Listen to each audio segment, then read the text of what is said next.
ಸಿದ್ದರಾಮಯ್ಯ ಬೆನ್ನಿಗೆ ಮಠಾಧೀಶರ ಬಲ ಬಂದು ಬಿಟ್ಟಿದೆ. ಸಿಎಂ ಸಿದ್ದರಾಮಯ್ಯ ಬೆನ್ನಿಗೆ ನಿಂತಿದ್ದಾರೆ ಮಠಾಧೀಶರು. ಸಿದ್ದರಾಮಯ್ಯ ಪರ ನಾವಿದ್ದೇವೆ ಅಂತ ಹೇಳಿದ್ದಾರೆ ಸ್ವಾಮೀಜಿ. ಕುರಿ ಹೊಲಸು ತಿನ್ನಲ್ಲ, ಇನ್ನು ಕುರುಬ ತಪ್ಪು ಮಾಡಲ್ಲ ಅಂತ ಸ್ವಾಮೀಜಿ ಹೇಳಿದ್ದಾರೆ.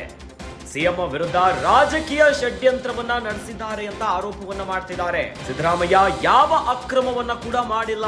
ಸಿಎಂ ಸಿದ್ದರಾಮಯ್ಯಗೆ ನಾವು ಬೆಂಬಲವನ್ನ ನೀಡ್ತೀವಿ ಅಂತ ಹೇಳಿದ್ದಾರೆ. ಟಗರು ಸಿದ್ದು ಬೆನ್ನಿಗೆ ನಿಂತಿದ್ದಾರೆ ಈಶ್ವರಾನಂದಪುರಿ ಸ್ವಾಮೀಜಿ ಅವರು. ಕಾಗಿನೆಲೆ ಕನಕ ಗುರುಪೀಠ ಹೊಸದುರ್ಗ ಶಾಖಾ ಮಠದ ಸ್ವಾಮೀಜಿ ಈಗ ಬಲವಾಗಿ ನಿಂತಿದ್ದಾರೆ. ರಾಜ್ಯಪಾಲ ಗೆಹ್ಲೋಟ್ ಕೇಂದ್ರ ಸರ್ಕಾರದ ಕೈಗೊಂಬೆಯಾಗಿದ್ದಾರೆ ಅಂತ ಆಕ್ರೋಶವನ್ನ ಹೊರಗಾಕ್ತಿದ್ದಾರೆ. ರಾಜಕೀಯ ದುರುದ್ದೇಶದಿಂದ ಪ್ರಾಸಿಕ್ಯೂಷನ್ ಅನುಮತಿಯನ್ನ ಕೊಟ್ಟಿದ್ದಾರೆ. ಅಹಿಂದ ನಾಯಕ ಸಿಎಂ ಆಗಿರೋದನ್ನ ಸಹಿಸ್ತಾ ಇಲ್ಲ ಅಂತ ಹೇಳಿದ್ದಾರೆ. ಕೇಂದ್ರ ಸರ್ಕಾರ ಸಿದ್ದರಾಮಯ್ಯ ವಿರುದ್ಧ ಕತ್ತಿಯನ್ನ ಮಸೀತಾ ಇದೆ ಅಂತ ಆರೋಪವನ್ನ ಮಾಡ್ತಿದ್ದಾರೆ. ರಾಜ್ಯಪಾಲರು ಕೇಂದ್ರ ಸರ್ಕಾರ ಹೇಳದಂತೆ ಕೇಳ್ತಾ ಇದ್ದಾರೆ. ರಾಜ್ಯಪಾಲರಿಂದ ರಾಜಭವನದ ದುರುಪಯೋಗ ಆಗಿದೆ.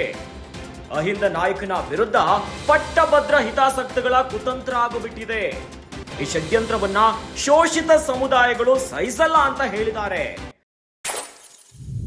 ರಾಜಕೀಯ ಷಡ್ಯಂತ್ರ ವಿರೋಧಿಸಿ ಜನಾಂದೋಲನಕ್ಕೆ ಕರೆಯನ್ನ ಕೊಟ್ಟಿದ್ದಾರೆ. ಕೇಂದ್ರ ಸರ್ಕಾರದ ವಿರುದ್ಧ ಈಶ್ವರಾನಂದಪುರಿ ಸ್ವಾಮೀಜಿ ಈಗ ಕೆಂಡಾಮಂಡಲವಾಗಿದ್ದಾರೆ.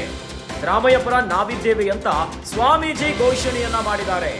ರಾಜ್ಯ ರಾಜಕೀಯದಲ್ಲಿ ಈಗ ಪ್ರಾಸಿಕ್ಯೂಷನ್ ಬೇಕನಾಟ ಜೋರಾಗ್ತಾ ಇದೆ. ರಾಜ್ಯಪಾಲರು ಪ್ರಾಸಿಕ್ಯೂಷನ್ಗೆ ಅನುಮತಿಯನ್ನ ಕೊಟ್ಟಿದ್ದಂತೆ ಈಗ ಸಿಎಂ ಸಿದ್ದರಾಮಯ್ಯನವರ ಬೆಂಬಲಿಗರು ಕಿಡಿಕಾರ್ತಿದ್ದಾರೆ.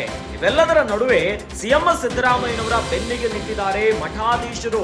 ಕಾಗಿನೆಲೆ ಕನಕ ಗುರುಪೀಠ ಹೊಸದುರ್ಗ ಶಾಖಾ ಮಠದ ಸ್ವಾಮೀಜಿ ಆಗಿರುವ ಈಶ್ವರಾನಂದ ಸ್ವಾಮೀಜಿ ಅವರೀಗ ಸಿಎಂ ಸಿದ್ದರಾಮಯ್ಯನವರ ಪರ ನಾವಿದ್ದೇವೆ, ಇವೆಲ್ಲವೂ ಕೂಡ ಕೇವಲ ಆರೋಪಗಳು, ಎಲ್ಲವೂ ಕೂಡ ಷಡ್ಯಂತ್ರ ಅಂತ ಕಿಡಿಕಾರ್ತಿದ್ದಾರೆ. ರಾಜ್ಯಪಾಲ ಗೆಹ್ಲೋಟ್ ಕೇಂದ್ರ ಸರ್ಕಾರದ ಕೈಗೊಂಬೆಯಾಗಿದ್ದಾರೆ ಅಂತ ಆರೋಪವನ್ನ ಮಾಡ್ತಿದ್ದಾರೆ. ಇನ್ನು ಏನು ವಿಚಾರಗಳಾಗ್ತಿದೆಯಲ್ಲ ಇವೆಲ್ಲ ಕೂಡ ರಾಜಕೀಯ ದುರುದ್ದೇಶದಿಂದ ಪ್ರಾಸಿಕ್ಯೂಷನ್ಗೆ ಅನುಮತಿಯನ್ನ ಕೊಟ್ಟಿದ್ದಾರೆ. ಇನ್ನೊಂದು ಕಡೆ ಸಿಎಂ ಸಿದ್ದರಾಮಯ್ಯನವರು ಅಹಿಂದ ನಾಯಕನಾಗಿ ಗುರುತಿಸಿಕೊಂಡಿದ್ದಾರೆ. ಹೀಗಾಗಿ ಅಹಿಂದ ನಾಯಕ ಈಗ ಸಿಎಂ ಆಗಿರುವುದನ್ನ ಸಹಿಸಿಕೊಳ್ತಿಲ್ಲ.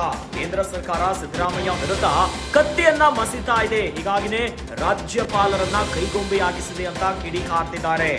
ರಾಜ್ಯಪಾಲರಿಂದ ರಾಜಭವನದ ದುರುಪಯೋಗ ಆಗಿದೆ. ಹೀಗಾಗಿ ಸಿಎಂ ಸಿದ್ದರಾಮಯ್ಯನವರ ಹಿಂದೆ ನಾವಿರ್ತೀವಿ ಅಂತ ಈಶ್ವರಾನಂದಪುರಿ ಸ್ವಾಮೀಜಿ ಅವರೀಗ ಗರಂ ಆಗಿಬಿಟ್ಟಿದ್ದಾರೆ.